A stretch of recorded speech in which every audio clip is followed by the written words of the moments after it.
আল্লাহর হাবিব সাল্লাল্লাহু আলাইহি ওয়াসাল্লাম অত্যন্ত বিবেকবোধ সম্পন্ন একজন লোক ছিলেন। একবার তিনি সালাত খুব সংক্ষিপ্ত করলেন। তো সাহাবারা জিজ্ঞেস করলেন, ইয়া রাসূলুল্লাহ, এত সংক্ষিপ্ত কেন করলেন সালাত?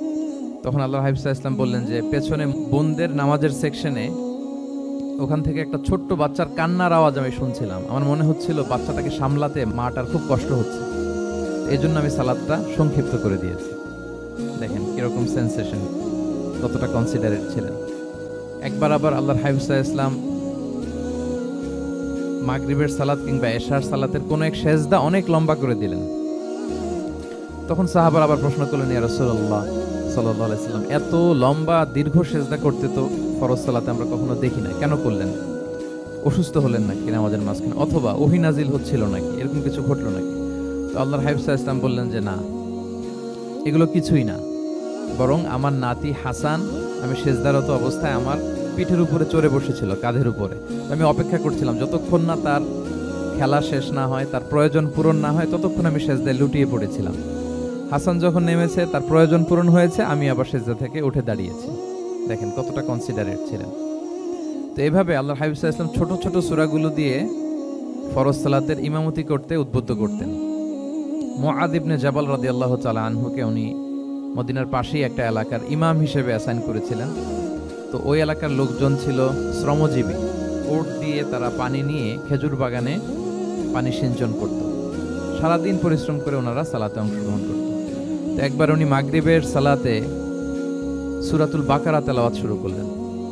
কোরআনের সবচাইতে ছোট সূরা নাকি সবচাইতে বড় সূরা, 286 আয়াত বিশিষ্ট সূরা। তো ওনারা ছিলেন ক্লান্ত, শ্রান্ত, পরিশ্রান্ত। কেউ কেউ বিরক্ত হয়ে, ক্লান্ত হয়ে নামাজ ছেড়ে দিয়ে একা একা নামাজ পড়ে ফেললেন। পরে আল্লাহর হাবিব সাল্লাল্লাহু আলাইহি ওয়াসাল্লামের কাছে যে তারা অভিযোগ করলেন যে, ইয়া রাসূলুল্লাহ, আপনি যে ইমাম পাঠিয়েছেন উনি তো এমন কাজ করেছে, সূরা বাকারা উনি ধরেছে মাগরিবের সালাতে। রাসূল সাল্লাল্লাহু আলাইহি ওয়াসাল্লাম খুবই ক্ষিপ্ত হলেন, রাগান্বিত হলেন এবং মুআয ইবনে জাবাল রাদিয়াল্লাহু তাআলা আনহুকে ডেকে পাঠালেন। ডেকে তিনি বললেন, আফাত্তানুন আনতা ইয়া মুআয। লিটারালি ফাত্তান শব্দটা ব্যবহার করেছেন যে, মুআয তুমি কি সমাজে ফিতনা ছড়াচ্ছ? তোমাকে পাঠালাম ইমাম হিসেবে, সেখানে তালিম দিবে, তারবিয়া দিবে, ঐক্য ধরে রাখবে, তুমি কি ফিতনা ছড়াচ্ছ সমাজে? তুমি কি ওয়াদ-দুহা ওয়াল-লাইলি ইযা সাজা এরকম সূরাগুলো পারো না? সাব্বিহ ইসমা রাব্বিকাল আ'লা এগুলো তোমার মুখস্থ নাই? ওয়াশ-শামসি ওয়া-দুহাহা এগুলো তোমার জানা নেই? তুমি এত লম্বা সূরা কেন ধরলে মাগরিবের সালাতে? তো তখন তিনি বললেন, যখন তুমি সালাতে ইমামতি করবে ফরজ সালাতে, তখন ছোট ছোট সূরা পড়বে, কেননা তোমার পেছনে অসুস্থ থাকতে পারে, তারপর বয়স্ক কোনো লোক থাকতে পারে, অথবা মুসাফির মসজিদের পাশ দিয়ে সফর করতেছিল, ভাবলো জামাত চলতেছে, জামাতটা ধরি, ঢুকেই যদি দেখে যে আপনি সূরা বাকারা তেলাওয়াত করতেছেন, তো তার জন্য তো কঠিন হয়ে যাবে কোপ আপ করা, কন্টিনিউ করা। তো এই জন্য ছোট ছোট সূরাগুলো আল্লাহর হাবিব সাল্লাল্লাহু আলাইহি ওয়াসাল্লাম পড়তে আমাদেরকে উৎসাহিত করেছেন ফরজ সালাতের, যখন আমরা ইমামতি করব। তো এইরকম একটি সূরা হচ্ছে সূরাতুজ জিলজাল, যেটা আমাদের প্রায় সকলেরই মুখস্থ। তো আমরা আসুন প্রথমে আমরা সরল বঙ্গানুবাদ শুনি এই সূরাটার, তারপর এই সূরা থেকে কিছু রিফ্লেকশন আমরা শেয়ার করার চেষ্টা করব ইনশাআল্লাহ বিইذنিল্লাহ। আমি শুরুতে সূরাটার সরল বঙ্গানুবাদ আপনাদের সাথে শেয়ার করছি। আউযু বিল্লাহি মিনাশ শাইতানির রাজীম, বিতাড়িত শয়তান থেকে মহান আল্লাহ তাআলার কাছে পানাহ চাচ্ছি। বিসমিল্লাহির রহমানির রহিম, পরম করুণাময় অসীম দয়ালু আল্লাহ তাআলার নামে শুরু করছি। ইযা জুলজিলাতিল আরদু জিলজালাহা, যখন পৃথিবীকে ভয়ঙ্করভাবে প্রকম্পিত করা হবে। ওয়া আখরাজাতিল আরদু আথকালাহা, আর পৃথিবী তার ভেতরে থাকা সব ভারী বস্তুগুলোকে উদগীরণ করে দিবে, বের করে দিবে। ওয়া ক্বালাল ইনসানু মা লাহা, আর মানুষ বলবে এই পৃথিবীর কি হলো। ইয়াউমা ইযিন তুহাদ্দিসু আখবারাহা, সেদিন পৃথিবী তার সব খবর বলে দিবে। বিআন্না রাব্বাকা আওহা লাহা, কারণ তার রবই তাকে এমনটি করতে আদেশ করেছেন বা প্রত্যাদেশ দিয়েছেন। ইয়াউমা ইযিন ইয়াসদুরুন নাসু আশতাতান লিয়ারাউ আ'মালাহুম, সেদিন মানুষগুলো দলে দলে বের হবে যাতে করে তাদের আমলনামা তাদের কাছে পেশ করা যায়। ফামান ইয়া'মাল মিসকালা যাররাতিন খায়রান ইয়ারা, যে ব্যক্তি অনুপরিমাণ ভালো কাজ করেছে সেটা সে দেখতে পাবে। ওয়া মান ইয়া'মাল মিসকালা যাররাতিন শাররান ইয়ারা, আর যে ব্যক্তি অনুপরিমাণ মন্দ কাজ করেছে, কোনো খারাপ কাজ করেছে, সেটাও সেদিন দেখতে পাবে। সাদাকাল্লাহুল আযীম। এই হচ্ছে সূরাতুজ জিলজালের সংক্ষিপ্ত বঙ্গানুবাদ। এবার আসুন এই সূরা থেকে কিছু রিফ্লেকশন, কিছু তাফসীর আমরা শেয়ার করি। প্রিয় ভাইয়েরা, এই সূরাটা নাজিলের একটা প্রেক্ষাপট আছে। সাহাবাদের মধ্যে একটা ধারণা জন্মেছিল যে আমরা যদি খুব ছোট ছোট ভালো কাজ করি এটা বোধহয় সওয়াব হবে না, বা মিজানের পাল্লা এটা তেমন একটা রেকগনাইজ করা হবে না। অথবা অনেক সাহাবাদের মধ্যে এরকম ধারণা ছিল যে আমরা সামান্য সামান্য ছোট খারাপ কাজ করলে এটার হয়তো এরকম পাপ হবে না বা শাস্তি হবে না। তো ওনাদের মনে যখন এরকম একটা ধারণা তৈরি হলো, তখন আল্লাহ তাআলা এই সূরাটা নাজিল করেছেন। বিশেষ করে এই সূরার শেষের 2 আয়াত, যেখানে আল্লাহ তাআলা বলছেন ফামান ইয়া'মাল মিসকালা যাররাতিন খাইরান ইয়ারা, যে না, তোমরা ছোট্ট ভালো করলে সেটাও দেখতে পাবা সেদিন তোমাদের আমলনামাতে। ওয়া মান ইয়া'মাল মিসকালা যাররাতিন শাররান ইয়ারা, তুমি ছোট্ট খারাপ কাজ করলে সেটাও তোমরা তোমাদের আমলনামায় দেখতে পাবে। তো সাহাবাদের এই চিন্তা, এই ধারণাটাকে ভুল প্রমাণ করবার জন্য, তারা যে ভুল ধারণা করছেন এটা বোঝাবার জন্য, জানাবার জন্যই আল্লাহ তাআলা বেসিক্যালি সূরাতুজ জিলজাল তিনি নাজিল করেন। এই সূরাটি কোরআনের ধারাক্রম অনুসারে 99তম সূরা। কোরআনের যে ধারাক্রম, সূরা ফাতিহা দিয়ে শুরু, তারপরে বাকারা, তারপর আলে ইমরান, সেই ধারাবাহিকতায় এটা কত নম্বর সূরা? 99 নম্বর সূরা। এবং সূরাটি মাদানী সূরা। কি সূরা? আমরা জানি কোরআনের সূরাগুলো 2 ভাগে বিভক্ত, কোনটা মক্কায়, কোনটা মদিনায় নাজিল হয়েছে। যেটা মক্কায় নাজিল হয়েছে সেটা মাক্কি, যেটা মদিনায় নাজিল হয়েছে সেটা মাদানী। তো জিলজাল হচ্ছে মাদানী সূরা। এই সূরার আয়াত সংখ্যা হচ্ছে 8। আয়াত সংখ্যা কত? 8। আল্লাহর হাবিব সাল্লাল্লাহু আলাইহি ওয়াসাল্লাম এই সূরাটাকে একটা কম্প্রিহেন্সিভ সূরা বলেছেন। জামে মানে সূরা, খুবই কম্প্রিহেন্সিভ। কম্প্রিহেন্সিভ মানে হচ্ছে ভেরি প্রিসাইজ ইন ওয়ার্ডিং, শব্দ কম, কথা কম, কিন্তু এটার আবেদন, এটার এক্সপ্লেনেশন অনেক বেশি। এরকম একটি সূরা, ছোট্ট অল্প কয়েকটি আয়াত দিয়ে সূরাটা আল্লাহ তাআলা নাজিল করেছেন, কিন্তু এটার আবেদন অনেক বেশি। এক বয়স্ক সাহাবী এসে আল্লাহর হাবিব সাল্লাল্লাহু আলাইহি ওয়াসাল্লামকে বলল, ইয়া রাসূলুল্লাহ, আপনি আমাকে কোরআনের একটা সূরা শিক্ষা দেন, কোন সূরা পড়ব? আল্লাহর হাবিব সাল্লাল্লাহু আলাইহি ওয়াসাল্লাম বললেন, যাওয়াতুর র, মানে আলিফ লাম র দিয়ে যে সূরাগুলো আছে এগুলো পড়ো। তো এই সাহাবী বলল, ইয়া রাসূলুল্লাহ, আমার বয়স বেশি, আমার জিহ্বা ভারী হয়ে গেছে, আমি এত বড় সূরা পারবো না, অন্য কিছু বলেন। তো আল্লাহর হাবিব সাল্লাল্লাহু আলাইহি ওয়াসাল্লাম বললেন, তাহলে দাওয়াতু হামিম, হামিম দিয়ে যে সূরাগুলো শুরু হয়েছে কোরআনে সেগুলো পড়ো। বলতেছে, ইয়া রাসূলুল্লাহ, এটাও পারবো না, আরো সহজ করে দেন। তো তখন আল্লাহর হাবিব সাল্লাল্লাহু আলাইহি ওয়াসাল্লাম বললেন, তাহলে আল মুসাব্বিহাত, মানে সাব্বাহা ইউসাব্বিহু দিয়ে যে সূরাগুলো শুরু হয়েছে তুমি এগুলো পড়ো। ওই সাহাবী বলে, এটাও কঠিন হয়ে যায় আমার জন্য। তখন আল্লাহর হাবিব সাল্লাল্লাহু আলাইহি ওয়াসাল্লাম বললেন যে, তাহলে কি চাও? বলতেছে, আমাকে একটা জামে মানে সূরা শিক্ষা দেন, মানে এমন একটা কম্প্রিহেন্সিভ সূরা শিক্ষা দেন যে এটা শিখলে আমার হেদায়েতের জন্য যথেষ্ট হয়ে যাবে। তখন আল্লাহর হাবিব সাল্লাল্লাহু আলাইহি ওয়াসাল্লাম বললেন, তাহলে তুমি পড়ো ইযা যুলজিলাতিল আরদু জিলজালাহা ওয়া আখরাজাতিল আরদু আথকালাহা ওয়া ক্বালাল ইনসানু মা লাহা। তুমি সূরাতুল জিলজাল তেলাওয়াত করো। তখন থেকেই সাহাবী এই সূরাতুল জিলজাল তেলাওয়াত আরম্ভ করলেন। উনি বললেন যে আমি আর বেশি কিছু পড়ব, শুধু এটাই পড়ব। সাহাবাদের মধ্যে অনেকের এরকম খুব সহজ সরল মানসিকতা ছিল। উনি বললেন যে এটাই পড়ব। তো রাসূল সাল্লাল্লাহু আলাইহি ওয়াসাল্লাম বললেন যে কোনো সফল ব্যক্তিকে যদি কেউ দেখতে চায় তাহলে এর দিকে তাকাও, দেখো কত সহজ সরল, কত চমৎকার ভাবে সে এই বার্তাটা গ্রহণ করেছে যে আমি জীবনে শুধু এটাই পড়ব। তো সূরাতুল জিলজাল হচ্ছে একটা কম্প্রিহেন্সিভ সূরা, সূরাতুন জামিআ। এটা হচ্ছে সূরার একটা ফজিলত, এটা আমরা জানলাম। আবার আল্লাহর হাবিব সাল্লাল্লাহু আলাইহি ওয়াসাল্লাম এই সূরাকে কোরআনের অর্ধেক বলেছেন।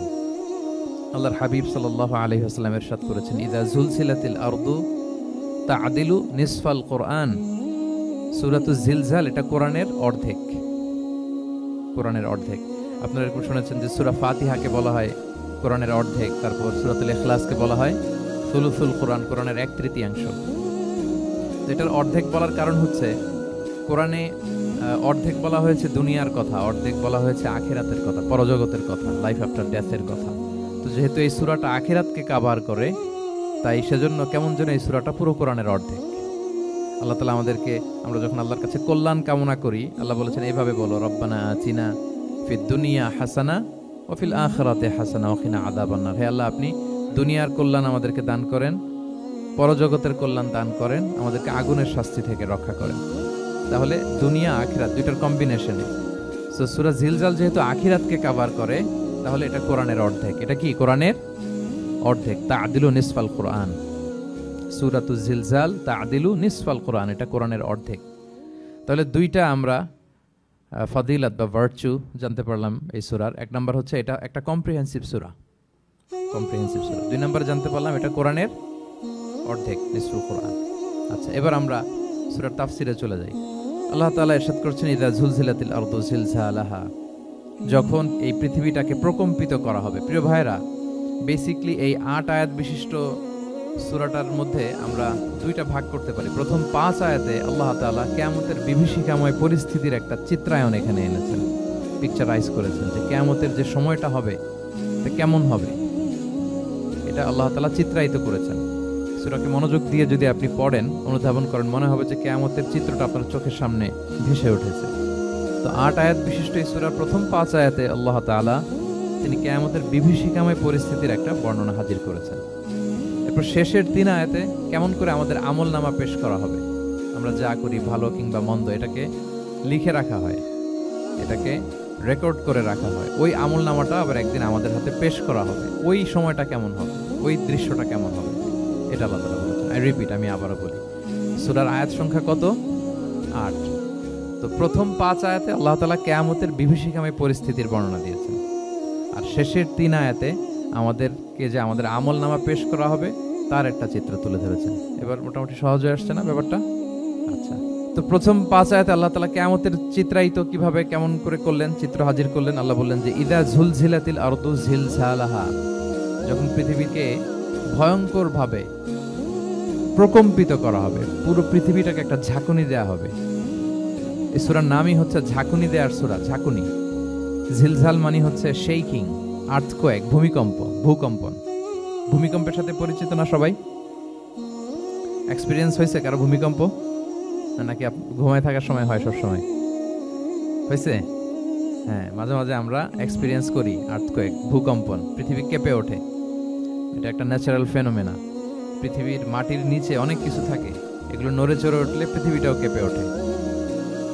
নানা কারণে এই ভূকম্পনটা হয়। পৃথিবীর ভেতরে অনেকগুলো শিলার স্তর আছে। আমরা যেরকম মাটি দেখি, পুরো পৃথিবীটা জুড়েই কিন্তু এরকম মাটি নয়, অনেক শিলা আছে, রূপান্তরিত শিলা, পাললিক শিলা, আগ্নেয়গিরির শিলা। এই শিলাগুলোর মধ্যে ডিসপ্লেস হলে পৃথিবী কেঁপে ওঠে। আবার পৃথিবীর ভেতরে আগুন আছে, গ্যাস আছে, এই গ্যাসগুলো যখন মুভ করে তখন পৃথিবীর উপরে কেঁপে ওঠে। একটাকে হাইপোসেন্টার বলে, আরেকটাকে ইপোসেন্টার বলে। হাইপোসেন্টার মানে পৃথিবীর ভেতরের অংশটাকে বলে হাইপোসেন্টার, আর ভূপৃষ্ঠের এটাকে বলে ইপোসেন্টার। ওই হাইপোসেন্টারে যদি কোনো ঝড় হয়, উপরে এই প্রকম্পিত হয়। এটাকে আমরা ভূকম্পন বা ভূমিকম্প হিসেবে দেখি পৃথিবীতে। তো এই পৃথিবীতে অনেক বড় বড় ভূমিকম্প আমরা দেখেছি। জাপানে, আমার গত বছর একটা সফর ছিল জাপানে, তো সকাল বিকেল ভূমিকম্প হয়। এখানে তো আমরা 6 মাস 1 বছর ভূমিকম্প দেখি, ওখানে সকালে বিকেলে একটু একটু করে কাঁপতেছে। এর কারণ হচ্ছে ওইটা এমন একটা এলাকায় পড়েছে, প্যাসিফিক ফায়ার রিংস বলে, একটা প্লেটের উপর, 7টা ট্যাকটনিক প্লেটের উপর আল্লাহ তাআলা পৃথিবীকে সেট করেছেন। ওই ট্যাকটনিক প্লেটগুলো যদি একটার সাথে একটা ঘর্ষণ হয়, অনেক এনার্জি রিডিউস করে, ওইখান থেকে পৃথিবীর উপরে এরকম ভাইব্রেশন শুরু হয়, এই প্রকম্পনটা শুরু হয়। তো জাপানের বিভিন্ন সময় আমরা বড় বড় ভূমিকম্পের কথা শুনেছি। ওদের কান্টো সিটি আছে একটা, অনেক বড় ভূমিকম্প হয়েছিল 1920 সালে, লাখখানিক লোক মারা গিয়েছে। আপনাদের সুনামির কথা মনে থাকবার কথা, সুনামির কথা মনে আছে? কত সালে? 2004 সালে। এই ভূমিকম্পে পুরো একটা মহাদেশ কেঁপে উঠেছিল, দ্য এন্টায়ার এশিয়া, পুরো এশিয়াটা কেঁপে উঠেছিল। এটাকে আন্ডারসি মেগাথার্স্ট আর্থকোয়েক বলে। এত ভয়ঙ্কর ভূমিকম্প হয়েছে যে পুরো, মাঝে মাঝে ভূমিকম্পে তো 1-2টা দেশ আক্রান্ত হয়, এটা পুরো একটা মহাদেশ কেঁপে উঠেছিল। ওই ভূমিকম্পের কারণে ইন্দোনেশিয়াতে প্রায় 2.5 লাখ লোক মারা গিয়েছে, 2.5 লক্ষ। বান্দা আছে সুমাত্রাতে। হাইতিতে একবার একটা ভূমিকম্প হয়েছে আর অনেক আগে, লক্ষ লক্ষ লোক মারা গিয়েছে। তো এই যে ভূকম্পন, ভূমিকম্প, এর নামে আল্লাহ তাআলা বেসিক্যালি এই সূরাটা দিয়েছেন। তবে পৃথিবীবাসী যে এই ভূকম্পন এক্সপেরিয়েন্স করেছে, কিয়ামতের সময় যে ভূমিকম্প হবে ওটা কি ওইরকম হবে? হ্যাঁ, ওটা ভয়ঙ্কর ভূমিকম্প হবে, মারাত্মক ভূমিকম্প। আল্লাহ তাআলা বলছেন, ইয়া আইয়ুহান নাসু তাকু রাব্বাকুম ইন্না যালজালাতাস সাআতি শাইউন আযীম। হে মানুষেরা, তোমরা আল্লাহকে ভয় করো আর তোমরা জেনে রাখো কিয়ামতের যে ভূমিকম্পটা হবে সেটা শাইউন আযীম। আযীম শব্দটা আল্লাহ যে কোনো জায়গায় ব্যবহার করেন না, যেটা খুব ভয়ঙ্কর হয়, মাত্রাতিরিক্ত, লিমিট ছাড়িয়ে যায়, ওটার ক্ষেত্রে আল্লাহ তাআলা আযীম বলেন। আল্লাহর হাবিব সাল্লাল্লাহু আলাইহি ইসলামের আচরণ, ওনার ক্যারেক্টারিস্টিক্স বলতে যে আল্লাহ শব্দ ব্যবহার করেছেন, ওয়া ইন্নাকা লাআলা খুলুকিন আযীম। নবী হে, আপনি সুমহান চরিত্রের উপর প্রতিষ্ঠিত। মানে এই চরিত্রের মধ্যে দাগ ফেলতে পারে এরকম কেউ নেই। সো আযীম শব্দটা কোরআনের যত জায়গায় ব্যবহার করেছেন, আল্লাহ নিজের ক্ষেত্রে বলেছেন সূরা আয়াতুল কুরসির শেষে ওয়া হুয়াল আলিয়ুল আযীম, তিনি হচ্ছেন আলী এবং আযীম, সুমহান। তো কিয়ামতের এই ভূকম্পনের ক্ষেত্রে আল্লাহ তাআলা এই আযীম শব্দটা ব্যবহার করেছেন। ইন্না জালজালাতাস সাআতি শাইউন আযীম, এটা মারাত্মক হবে সেদিনকার ভূমিকম্প, সাধারণ ভূমিকম্প নয়। ইযা রুজ্জাতিল আরদু রাজ্জা ওয়া বুসাতিল জিবালু বাসসা, পুরো পৃথিবীটা একসাথে কেঁপে উঠবে, পাহাড়গুলো ভেঙে চুরে তছনছ হয়ে যাবে। এটা হবে বেসিক্যালি যখন ইসরাফিল আলাইহিস সালাম উনি ট্রাম্পিটে ফুৎকার দিবেন, হুইসেল দিবেন সিংগার মধ্যে, নুফিখা ফিস সূর, সূরের মধ্যে যখন তিনি ফুৎকার দিবেন। আপনারা ইসরাফিল আলাইহিস সালামের একজন ফেরেশতা, ওনার নাম শুনেছেন না? One of the major angels, major একজন ফেরেশতা। আল্লাহ তাআলা ওনাকে সৃষ্টি করেছেন এই বিশাল হুইসেলে একটা ফুৎকার দেওয়ার জন্য, আর কোনো কাজ নাই। ওনার অ্যাসাইনমেন্ট এই একটাই, সৃষ্টির পর থেকে আজ অবধি বিশাল হুইসেলটা নিয়ে আল্লাহর আরশের দিকে তিনি তাকিয়ে আছেন অপলক নেত্রে, পলকও ফেলেন না চোখের, যে কখন আল্লাহ তাআলা অর্ডার করবেন, করার সাথে সাথে ফুৎকার দিবেন তিনি, আবার না দেরি হয়ে যায়, আবার না আল্লাহর আদেশ পালনে কোনো গাফলতি হয়ে যায়। সৃষ্টির পর থেকে ওনার একটাই অ্যাসাইনমেন্ট, এই বিশাল সুর ট্রাম্পিট নিয়ে হুইসেল দেওয়ার জন্য আল্লাহর আরশের দিকে তাকিয়ে আছেন। যে মুহূর্তে আমরা এখন কথা শুনছি এখনো তাকিয়ে আছেন উনি। 3টা ফুৎকার দেওয়ার জন্য আল্লাহ তাআলা ওনাকে সৃষ্টি করেছেন। প্রথম ফুৎকারটাকে বলে নাফখাতুল ফাজা, যে ফুৎকারের সাথে সাথে মানুষগুলো তটস্থ হয়ে যাবে, পৃথিবীর মানুষ তটস্থ হয়ে যাবে। যখন তটস্থ হবে তখন কি অবস্থা হবে সেটাই আল্লাহ তাআলা এই সূরার প্রথম আয়াতে বললেন, যে ইদা জুলজিলাতিল আরদু জিলজালাহা, যখন পুরো পৃথিবীকে প্রকম্পিত করা হবে মারাত্মকভাবে। ইসরাফিল আলাইহিস সালাম প্রথম যে ফুৎকারটা দিবেন তখন পুরো পৃথিবী কেঁপে উঠবে, মারাত্মকভাবে কেঁপে উঠবে। তারপরের যে ফুৎকার দিবেন তখন সব মরে যাবে, আমরা পৃথিবীতে কেউই বেঁচে থাকবো না তখন। মানুষ মরে যাবে, জিন জাতি মরে যাবে, সমস্ত ফেরেশতারাও মরে যাবে। যেই ফেরেশতা মালাকুল মাউত, যিনি মৃত্যুর ফেরেশতা, যার মাধ্যমে আল্লাহ তাআলা মৃত্যু ঘটিয়ে থাকেন, তারও মৃত্যু ঘটবে। সে আল্লাহ তাআলার কাছে বলবে, আল্লাহ পৃথিবীর সবাই মরেছে, আপনার আদেশ অনুযায়ী মানুষ, জিন, ইবলিস সবাইকে আমি মৃত্যু দিয়েছি, তাদের রূহ কবজ করেছি, এখন কি হবে? আল্লাহ তাআলা বলবেন, এখন তুমি মরবে, মুতিয়া মালাকুল মাউত, এখন তুমি মরো। মালাকুল মাউত তখন মারা যাবে। এত ভয়ঙ্কর একটা চিৎকার দিয়ে মালাকুল মাউত জগৎ থেকে বিদায় নিবে। আল্লাহর হাবিব সাল্লাল্লাহু আলাইহি ওয়াসাল্লাম বলেন, ওই ভয়ঙ্কর চিৎকার যদি পৃথিবীবাসী শুনতে পেত তাহলে আলাদা করে ইসরাফিলের সিঙ্গার ফুৎকার দেওয়ার প্রয়োজন হতো না। প্রতিটা মানুষ তাদের কানের পর্দা ফেটে মুহূর্তেই লাশ হয়ে পড়ে যেত। মালাকুল মাউত মরে যাবে, তখন মহাবিশ্বে আর কেউ থাকবে না একটা সত্তা ছাড়া। তিনি কে? আল্লাহ সুবহানাহু ওয়া তাআলা। সূরা আর রহমানে আল্লাহ তাআলা চমৎকার ভাবে বলেছেন, কুল্লু মান আলাইহা ফান ওয়া ইয়াবকা ওয়াজহু রাব্বিকা দুল জালালি ওয়াল ইকরাম, পৃথিবীতে যা আছে সব নিঃশেষ হয়ে যাবে একমাত্র তিনি ছাড়া। তিনি হচ্ছেন অব্যয়, অক্ষয়, অবিনশ্বর, চিরঞ্জীব, শাশ্বত। এরপর কেউ যখন থাকবে না, আল্লাহ তাআলা ইসরাফিল আলাইহিস সালামকে আবার জীবিত করবেন। তখন তিনি সর্বশেষ হুইসেলটা দিবেন, আবার জীবিত হয়ে তিনি লাস্ট 3 নাম্বার হুইসেলটা দিবেন। লাস্ট হুইসেলটা যখন দেয়া হবে তখন জমিন থেকে সব মৃত লাশগুলো আবার জীবিত হয়ে দাঁড়াতে শুরু করবে। মিনহা খালাকনাকুম ওয়া ফিহা নুঈদুকুম ওয়া মিনহা নুখরিজুকুম তারাতান উখরা, মাটি থেকে বানিয়েছি, মাটির কবরে তোমাদের পাঠিয়েছি, আবার মাটি থেকে তোমাদেরকে উত্থিত করা, আবার সবাই উঠবে। এই 3টা হুইসেল দেওয়ার জন্য আল্লাহ তাআলা সাইয়েদনা ইসরাফিল আলাইহিস সালামকে সৃষ্টি করেছেন। ওনার প্রথম হুইসেল দেওয়ার পরে কি অবস্থা হবে, কি রিঅ্যাকশন হবে, ওইটা আল্লাহ তাআলা সূরাতুল জিলজালের প্রথম আয়াতে বললেন, ইদা জুলজিলাতিল আরদু জিলজালাহা, যখন পুরো পৃথিবীটা প্রকম্পিত হবে, মারাত্মকভাবে প্রকম্পিত হবে। ওয়া আখরাজাতিল আরদু আসকালাহা, আর যখন জমিন তার ভেতরে থাকা ভারী বস্তুগুলোকে উদ্গীরণ করে দেবে, বমি করে বের করে দেবে, ভমিটিং করবে বা নিক্ষেপ করবে।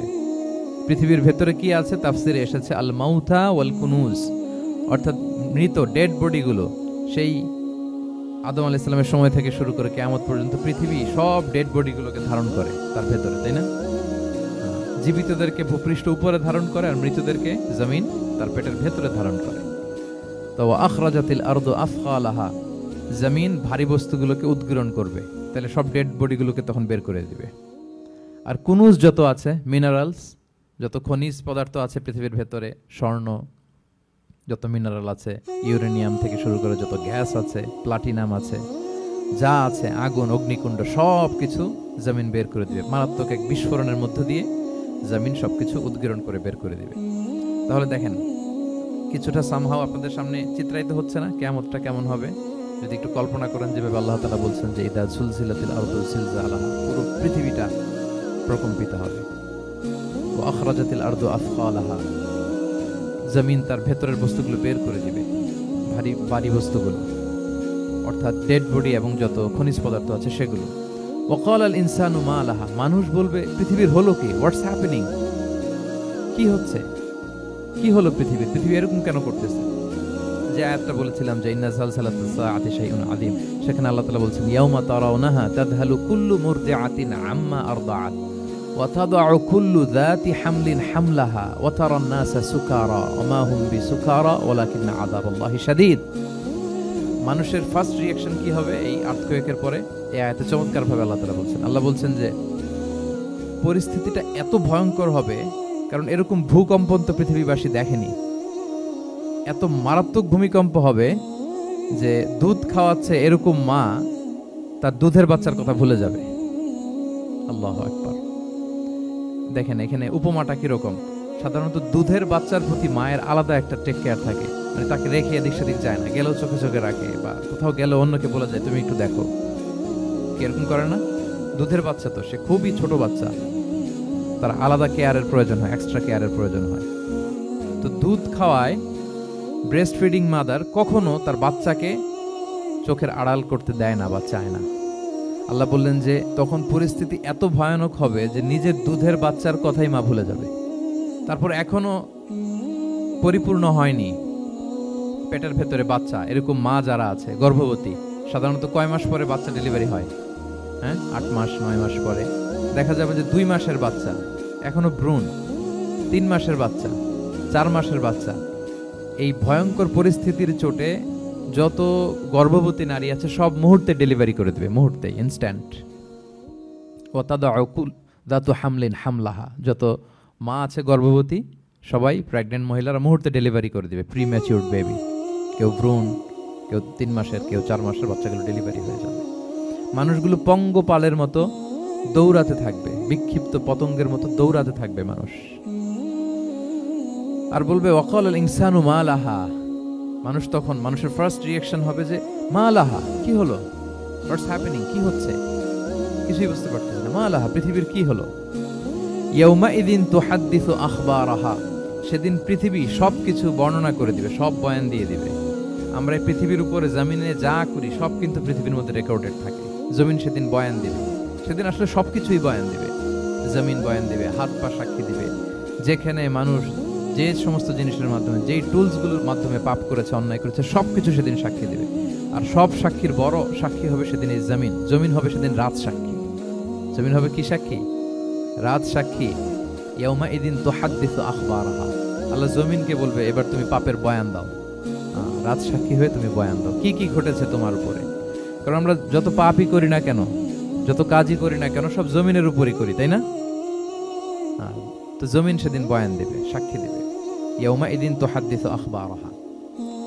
জমিন কিভাবে সাক্ষী দিবে, জমিন কিভাবে কথা বলবে? আল্লাহ তাআলা বলছেন বিআন্না রাব্বাকা আওহা লাহা, কারণ তার রব জমিনকে সেদিন কি করেছে? আদেশ করেছে, প্রত্যাদেশ করেছে। আল্লাহ তাআলার আদেশে জমিন সেদিন কথা বলবার সুযোগ পাবে, সব বয়ান দিবে কি কি হয়েছে জমিনের ভেতর, কি কি অন্যায় হয়েছে, কি কি পাপ হয়েছে, কি কি সংগঠিত হয়েছে, সব ধরে ধরে জমিন সেদিন বর্ণনা করবে। তাহলে প্রথম 5টা আয়াত আমরা বলে ফেললাম, যে প্রথম 5টা আয়াতে কিয়ামতের বিভীষিকামী পরিস্থিতির একটা পিকচারাইজেশন পাইছেন আপনারা? হ্যাঁ, ভয় লাগতেছে আপনাদের? ভয় লাগতেছে? সেদিনকার পরিস্থিতি কেমন হবে খুব সংক্ষিপ্ত পরিসরে একটা বর্ণনা আমাদের সামনে আসছে না? এই 5 আয়াতে চলে আসছে। কিন্তু ভয়ঙ্কর হবে সেই দিনটা, কেউ কাউকে চিনবে না। ইয়াউমা ইয়াফিরুল মারউ মিন আখি ওয়া উম্মিহি ওয়া আবিহি ওয়া সাহিবাতিহি ওয়া বানিহি লিকুল্লি ইমরিইম মিনহুম ইয়াউমা ইদিন শা'নু ইউগনি।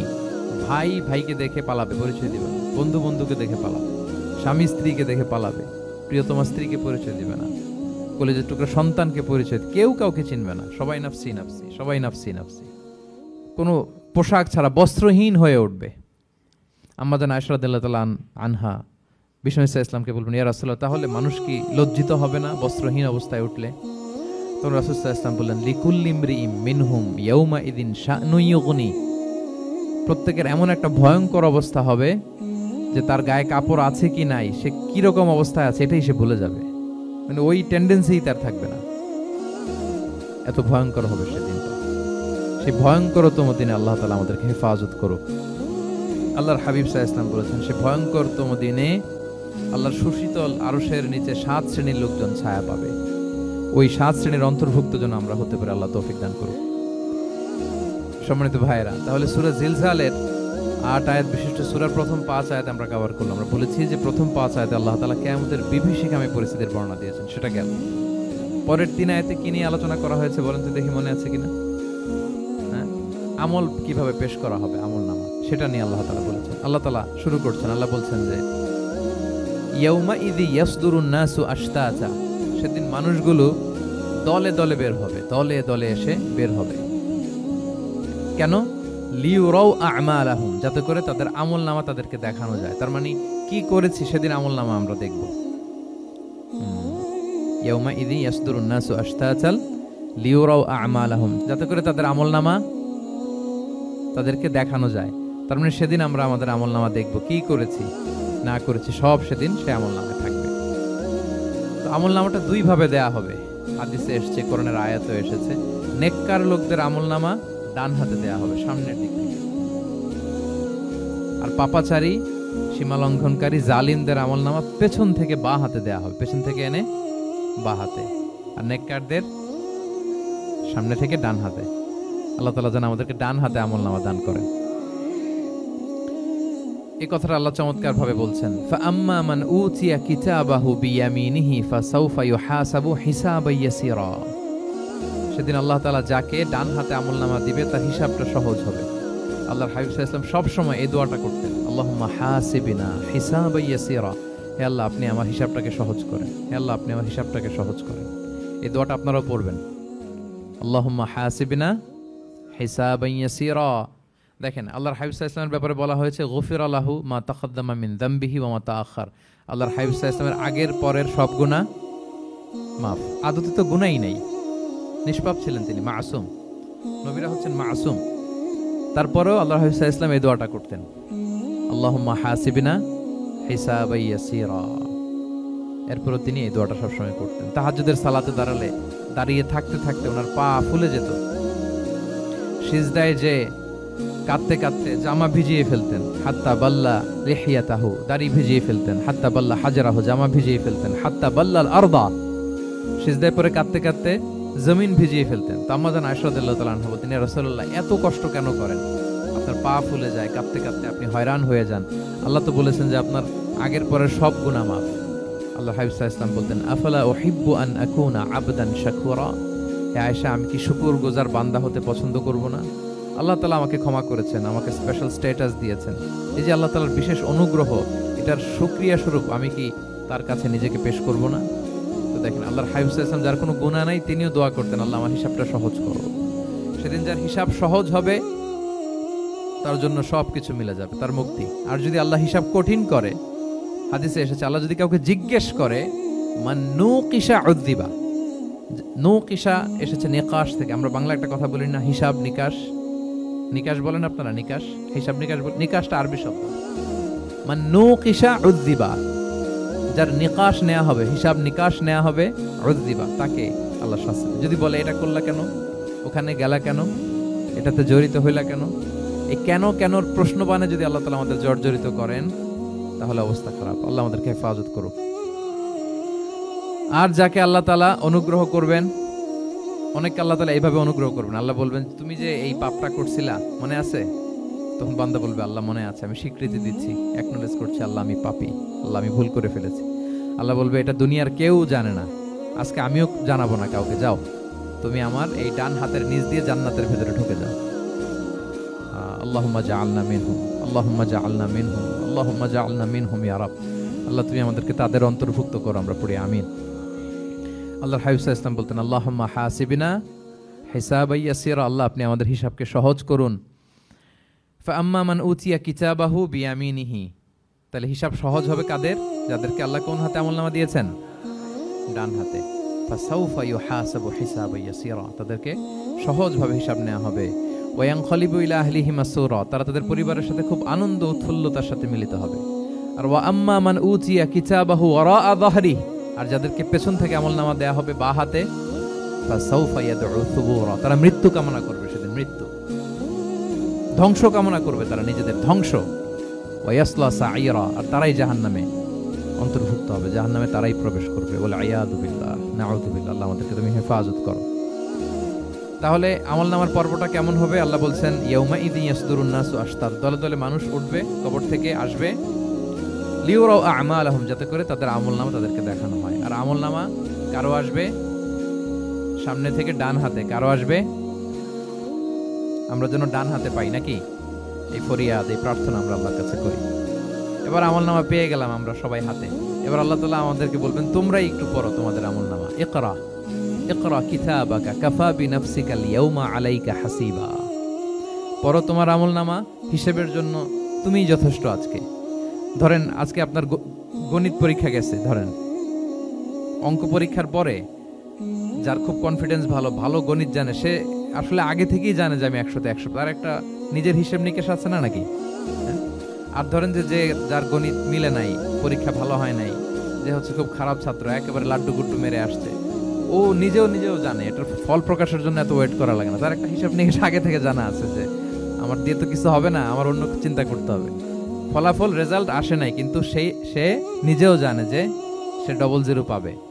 আর যে গণিতে খুব ভালো, হ্যাঁ, সব তার গণিত মিলে গেছে, রেজাল্টের আগে থেকেই সে জানে যে আমার 100 থেকে 100 কেউ এটা থামাতে পারবে না। তো আমরা আসলে কে কি করেছি, আমাদের কি আমলনামা, সেদিন তো আমরা পাবো, কিন্তু তার আগে আমাদের নিজেদেরও একটা বন্দোবস্ত, হিসেব নিকেশ বোঝাপড়া আছে না নাই বলেন? আমরা জানি আমরা কে কি করেছি আমরা জানি। আল্লাহ নিজেদেরকে তখন দায়িত্ব দিয়ে বলবেন ইকরা কিতাবাকা কাফা বিনাফসিকা আল-ইয়াওমা আলাইকা হাসিবা, পড়ো তোমার আমলনামা, ইকরা, পড়ো। এবার তুমি মার্কিং করো, তোমাকে আমি মার্কিং করার আগে তুমি একটু করো, দেখি তুমি কি করেছো, তুমি একটু মার্কিং করো। তো আমলনামা পাওয়ার পরে আমাদের যে প্রতিক্রিয়া হবে সেটা আল্লাহ কোরআনে তুলে ধরেছেন। আল্লাহ তাআলা বলছেন যে মানুষ বলবে মালি হাযাল কিতাবি লা ইউগাদিরু সগীরাতান ওয়ালা কাবীরাতান ইল্লা আহসাহা, এটা কেমন আমলনামা, ছোট বড় কোনো কিছু মিসিং হয় না এখানে। আল্লাহু আকবার, কিছু মিস হয় নাই। অনেক কিছু আপনারও মনে নাই, কিন্তু দেখার পরে মনে হবে। ধরেন ঠিক এই মুহূর্তে গত বছর রমাদানের এই দিনে আমরা কোথায় ইফতারি করছিলাম, হুট করে জিজ্ঞেস করলে আমি বলতে পারবো? বলতে পারবেন আপনি? কিন্তু হিসাব কেউ মিলাই দিলে তখন মনে হবে ও তাই তো, আমি তো ওই সময় এটা করছি, ওই সময় তো এখানে ছিলাম। আমলনামা দেখে মানুষের ফার্স্ট রিঅ্যাকশন হবে মালি হাযাল কিতাবি লা ইউগাদিরু সগীরাতান ওয়ালা কাবীরাতান ইল্লা, এটা কেমন আমলনামা, সব মিলে যাচ্ছে, তাই তো, এমনটাই তো করেছি আমি। সগীরাতান ওয়ালা কাবীরা, ছোট বড় তুচ্ছ নগণ্য সব আল্লাহ তাআলা তুলে ধরেছেন সেখানে, সব আমলনামায় তুলে ধরেছেন। মুমিনরা তো আমলনামা পেয়ে মহা খুশি, তাদের চেহারা হবে সেদিন উজ্জ্বল, প্রফুল্ল, প্রস্ফুটিত। উজুহু ইয়াউমাইযিন মুসফিরা দাহিকাতুম মুস্তাবশিরা, উজ্জ্বল থাকবে তাদের চেহারা। আর আরেক দলের চেহারা, যাদের আমলনামা বা হাতে দেয়া হয়েছে, তারা চিৎকার করবে, তারা নিজেদের ধ্বংস কামনা করবে, মৃত্যু কামনা করবে, তারা বাঁচার জন্য মুমিনদের কাতারে ঢুকে যেতে চাইবে। আল্লাহ তাআলা বলবেন না, আজকে ঢোকার সুযোগ নাই। ওয়ামতাজুল ইয়াউমা আইয়ুহাল মুজরিমুন, পাপীদেরকে আজকে আলাদা করে ফেলো। সীমাহুম ফি উজুহিহিম মিন আসারিস সুজুদ, তাদের চেহারার মধ্যে সিজদার দাগ দেখে ফেরেশতারা জান্নাতীদেরকে আলাদা করবেন, জাহান্নামীদেরকে আলাদা করবেন। এবার যখন বলা হবে আমলনামা পড়ো, তোমাদের কোনো মন্তব্য আছে কিনা, তারা অস্বীকার করবে। শুরুতে বাঁচার জন্য কি করবে? দুনিয়াতে যেরকম হয়, সুপ্রিম কোর্টে দাঁড়িয়ে, কাঠগড়ায় দাঁড়িয়ে যেটা করে মানুষ, বাঁচার সর্বশেষ চেষ্টাটা করে, অস্বীকার করে, মিথ্যা বলে না? সেদিনও মানুষ অস্বীকার করবে, তারা বলবে আল্লাহ এটা আমি করি নাই। কি বলবে? করি নাই। তা আল্লাহ তাআলা কি প্রমাণ করে দিতে পারবেন যে তারাই এটা করেছে? হ্যাঁ, এত ফ্যাক্টর অথেন্টিকেশন আল্লাহর কাছে থাকবে যে মানুষ অবাক হয়ে যাবে। আমরা যে মোবাইলে 3 ফ্যাক্টর 4 ফ্যাক্টর অথেন্টিকেশন দেই না, হ্যাঁ, আল্লাহর কাছে এরকম অনেকগুলো ফ্যাক্টর অথেন্টিকেশন থাকবে। আল্লাহ তাআলা প্রমাণ করে ছাড়বেন যেটা তুমিই করেছো। আল্লাহ তাআলা বলবেন এই আমলনামা যদি বিশ্বাস না হয়, আমার কিরামান কাতিবিনের কাছে একটা ব্যাকআপ ফাইল আছে, ওটার সাথে মিলাবো। কিরামান কাতিবিনা ইয়ালামুনা মা তাফআলুন, তোমরা যা করেছো সব তারা জানে, সব লিখে রেখেছে। কিরামান কাতিবিনের ব্যাকআপ ফাইল আনার পরে দেখা যাবে যে আমলনামা হুবহু একেবারে পাই টু পাই মিলে গেছে। তারপরে তারা অস্বীকার করবে, বলবে যে আল্লাহ আমরা করি নাই, তোমার ফেরেশতারা ভুল করে লিখছে। এরকম নানা ধরনের অজুহাত, নানা ধরনের মিথ্যাচার তারা করতে চাইবে। আল্লাহ তাআলা তখন বলবেন যে ওয়াকুল্লা ইনসানিন আলজামনাহু তাইরাহু ফি উনুকিহি ওয়া নুখরিজু লাহু ইয়াওমাল কিয়ামাতি কিতাবান ইয়ালকাহু মানশুরা। আমাদের এই যে গ্রীবা লগ্নে আমরা যা করি সব কিছুর একটা ব্যাকআপ ফাইল আছে এখানে। সেদিন আল্লাহ তাআলা সেখান থেকে বের করবেন আমাদের আমলনামা। আল্লাহু আকবার। এই যে আমরা যা বলি এখানে রেকর্ড হয়ে যায়, এই জায়গাটাতে গলার এইখানটাতে আল্লাহ রেকর্ড করে রাখেন। এবং সেদিন এখান থেকে আল্লাহ তাআলা একটা প্রিন্ট আউট বের করে দেখাবেন যে এই দেখো তোমার আমলনামা, কিরামান কাতিবিনের আমলনামা ব্যাকআপ ফাইল, এই যে তোমার এখানে গ্রীবা লগ্নে আমি যেটা রেখেছি সেভ করে, এটাও মিলে যাচ্ছে। এরপর মানুষ অনেক ফিঙ্গারপ্রিন্ট দিয়ে আল্লাহ তাআলা মিলাবেন। দুনিয়াতে আমরা বায়োমেট্রিক অথেন্টিকেশন করি না, এটা আয়াহসাবুল ইনসানু আল্লাহ নাজমা ইযামা বালা কাদিরিনা আলা আন নুসাউইয়া বানানা। কারো ফিঙ্গারপ্রিন্টের সাথে কারোটা মিলে না, অস্বীকার করার কোনো সুযোগ থাকবে? এরপরেও অনেকে বিশ্বাস করবে না, এরপরেও অনেকে মানতে চাইবে না। আল্লাহ তাআলা আজবুজ জানাব থেকে আরেকটা কপি বের করবেন। আমাদের প্রত্যেকের ব্যাকবোনের নিচে কক্সিক্স আছে, ট্রায়াঙ্গেল, ছোট্ট একটা হাড্ডির কণা। আমাদের যে শিরদাঁড়ার একেবারে নিচে, এটাকে হাদিসের ভাষায় বলে আজবুজ জানাব। ইন্না ফিল ইনসানি আযমান, মানুষের দেহে একটা ছোট্ট হাড্ডি কণিকা আছে। লা তাআকুলুহুল আরদু আবাদা, জমিন কখনো ওই হাড্ডি কণিকা খেতে পারে না। ওয়া মিনহা ইউরাক্কাবুল খালকু ইয়াউমাল কিয়ামা, কিয়ামতের দিন সেখান থেকে সৃষ্টিকে আবার তোলা হবে। সেটার সাথে আল্লাহ তাআলা মিলাবেন, সেখান থেকেও প্রমাণিত হবে। এরপর আল্লাহ তাআলা ভিডিও রেকর্ড দেখাবেন। ওয়াকুল্লা শাইইন আহসাইনাহু ফি ইমামিম মুবিন নামক ভিডিও রেকর্ডার দিয়ে। তখন আপনি সরাসরি দেখবেন যে এই তো আপনি ওই জায়গায় গিয়েছেন, এই তো আপনি পাপ কাজ করেছেন, এই তো আপনি অন্যায় কাজ করেছেন, এই তো আপনি জুলুম করেছেন, এই তো সীমালঙ্ঘন করেছেন। সব কিছু আপনি একেবারে ভিজুয়াল প্রেজেন্টেশন, আর অস্বীকার করার কোনো সুযোগ থাকবে না। তারপরেও যারা অস্বীকার করবে যে আল্লাহ আমি করি নাই, আল্লাহ বলেন আলিয়াউমা নাখতিমু আলা আফওয়াহিহিম ওয়া তুকাল্লিমুনা আইদিহিম ওয়া তাশহাদু আরজুলুহুম বিমা কানু ইয়াকসিবুন। সেদিন তার মুখকে আমি সিলগালা করে দেব, আর সুযোগ দেওয়া হবে না। অনেক অস্বীকার করেছো, তার হাত সাক্ষী দিবে, তার পা সাক্ষী দিবে। সেদিন আল্লাহ তাআলা প্রমাণ করেই ছাড়বেন যে এই পাপ তুমি করেছো। তাহলে আমলনামা কিভাবে আল্লাহ দিবেন? আল্লাহ বলেন ইয়াউমা ইযি ইয়াসদুরুন নাসু আশতাতা, দলে দলে আসবে, লিউরাউ আ'মালাহুম, যাতে করে তাদেরকে আমলনামা দেখানো হয়। ফামান ইয়া'মাল মিসকালা যাররাতিন খায়রান ইয়ারা, অনুপরিমাণ ভালো করেছো তো সেটা তুমি দেখতে পাবে, অনুপরিমাণ খারাপ করেছো তো সেটাও তুমি দেখতে পাবে। যাররা মানে হচ্ছে অণু, অ্যাটম, বস্তুর ক্ষুদ্রতম একক, একেবারে অণুর কথা আল্লাহ তাআলা বলেন যে একেবারে ছোট্ট কাজ সেটাও তুমি দেখতে পাবে, ছোট্ট খারাপ কাজ সেটাও দেখতে পাবে। আমরা অনেক সময় ছোটখাটো জিনিসগুলোকে গুরুত্ব দেই না। আল্লাহর হাবিব সাল্লাল্লাহু আলাইহি ওয়াসাল্লাম বলেছেন ওয়ালা তাহকিরান্না মিনাল মা'রুফি শাইআ ওয়ালাউ আন তালকা আখাকা বিওয়াজহিন তালিক। তোমরা কোনো ছোট ভালো কাজকে এটাকে আন্ডারমাইন করো না, ছোট মনে করো না। যে কোনো ভালো কাজ হোক এটাকে ছোট করবে না। ইভেন তুমি তোমার ভাইয়ের সাথে দেখা হলো যে মুচকি হাসি দিয়ে কথা বলো, এটারও তুমি মনে করো না যে এটা কাজে লাগে, এটাও কাজে লাগবে। এটাও সেদিন মিজানের পাল্লায় তোমার নাজাতের বড় মেজর একটা ওসিলা হয়ে যেতে পারে। আপনি যে আপনার ভাইয়ের সাথে মুচকি হাসি দিয়ে কথা বলেন, এটা সাদাকার সওয়াব হয়। Your smile to your brother, it's a charity. তাবাসসুমুকা ফি ওয়াজহি আখিকা সাদাকা, দেখলেন সালাম দিলেন, একটা মুচকি হাসি, এটা সাদাকা দেওয়ার সওয়াব। সুবহানাল্লাহ, এটাও সেদিন কাজে লেগে যাবে। সো ফামান ইয়া'মাল মিসকালা যাররাতিন খায়রান ইয়ারা ওয়া মান ইয়া'মাল মিসকালা যাররাতিন শাররান ইয়ারা। ছোট্ট ভালো কাজ যদি করো সেটাও দেখবে, ছোট্ট খারাপ কাজ যদি করো সেটাও দেখতে পাবে। যত ছোট ভালো কাজ করেন, রাস্তায় একটা ধরেন যে কলার ছোলা পড়েছিল, ভাবলেন যে এটা সরাই দেই একটু, আমি ইমাতাতুল আযা আনিত তারিক হবে, মানুষ পিছলে পড়লে পা ভাঙবে, তো এই ময়লাটা একটু সরাই দিলেন। কলার একটা ছোলা পড়েছিল, খোসা, এটা ফেলে দিচ্ছেন, দেখবেন যে ওই দিন এটাও রেজিস্টার করা আছে, এটাও লেখা। একজনকে মুরব্বী একজন আসছে, আপনার বসার সিট ছিল, ওনার সিট ছিল না, উঠে দাঁড়িয়ে তাকে বসার সুযোগ করে দিয়েছে, ওই দিন দেখবেন যে এটাও লেখা, এটার জন্য অনেক সওয়াব রেজিস্ট্রেশন করা আছে। একজন রাস্তা দিয়ে যাচ্ছিল, জিজ্ঞেস করতেছে ভাই যে এই জালান অমুকটা কোথায়, আপনি বলে দিলেন যে জালান গুম্বারটা তো এইদিকে, তো সে আপনার কারণে ওই দিন সঠিক পথে যেতে পারলো। আপনার কাছে মনে হয়েছে ছোট্ট ফিউ সেকেন্ডসের একটা নেক কাজ, কিন্তু সেদিন দেখবেন আমলনামায় সেটাও লেখা। আবার এরকম ছোট্ট ফামাইয়া আমাল মিসকালা যাররাতিন শার, ছোট্ট আপনি একটা গালি দিয়েছেন কাউকে, কারোর ব্যাপারে, এর ব্যাপারে ওর কাছে যে কান ভারী করছেন, ফেসবুকে একটা বাজে কমেন্ট করে দিয়েছেন, দেখার কেউ নাই, ধরার কেউ নাই, দিলাম একটা গালি। দেখবেন যে ওই দিন সব একেবারে ক্ষুদ্র থেকে ক্ষুদ্রতর অনুপরিমাণ খারাপ কাজ, ভালো কাজ সব সেদিন আমলনামায় তুলে রাখবে কে? আল্লাহ সুবহানাহু ওয়া তাআলা, তিনি সেদিন আমলনামায় সব তুলে রাখবেন। সো আমরা কোনো ভালো কাজকে যেন তুচ্ছ মনে না করি, কোনো খারাপ কাজের সাথে যেন জড়িত না হয়, যত ছোট হোক। শয়তানের ওয়াসওয়াসায়, প্রবৃত্তির ধোকায় পড়ে, নফসের ধোকায় পড়ে কখনোই যেন পাপের কাজে আমরা পা না বাড়াই, এবং প্রত্যেকটা পাপকেই যেন আমরা ভয়ঙ্কর মনে করি যে না, এটা আমার জন্য কাল হয়ে দাঁড়াতে পারে। আর প্রতিটা ভালো কাজ করার ক্ষেত্রে যেন আমরা প্রতিযোগিতা করি, আর এই মাইন্ডসেট যেন থাকে যে না, এটা আমাকে বাঁচাতে পারে সেদিন। কি বলেন, ঠিক কিনা? তাহলে আল্লাহ তাআলা শেষ করলেন, ফামাইয়া আমাল মিসকালা যাররাতিন খাইরান ইয়ারা। প্যাস লেগে যায় না? লেগে যায়, স্বাভাবিক। আগে খাইরান, পরে শাররান। অনুপরিমাণ ভালো করলে সেটাও সে সেদিন কি পাবে,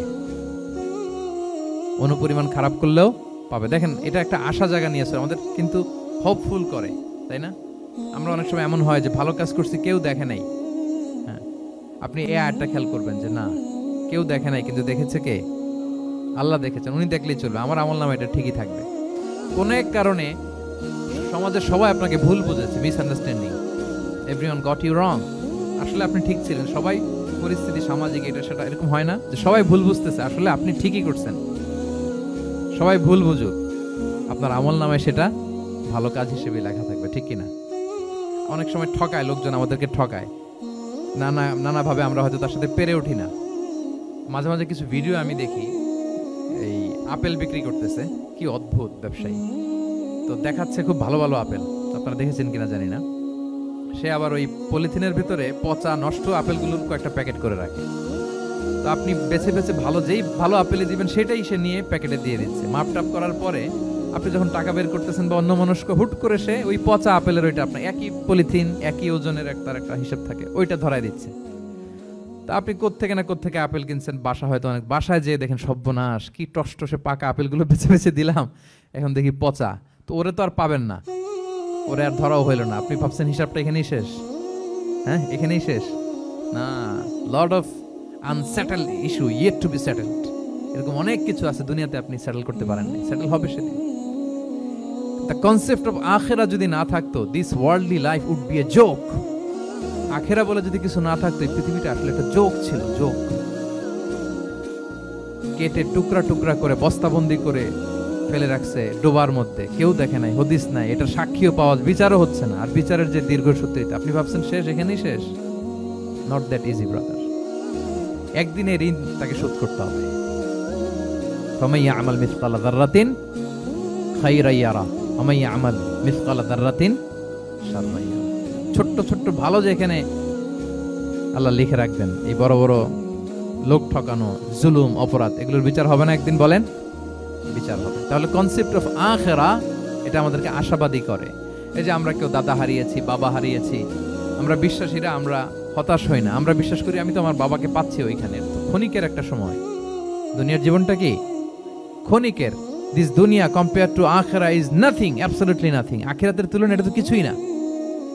আমার দাদাকে পাবো, বাবাকে পাবো, তার মানে আখিরা, কনসেপ্ট অফ আখিরা আমাদেরকে হোপফুল করে, আশাবাদী করে। দুনিয়াতে আমাকে ভুল বুঝেছে, মানুষ ঠকিয়েছে, আমি অনেক কিছুর বিচার পাই না, আমি সেদিন পাবো।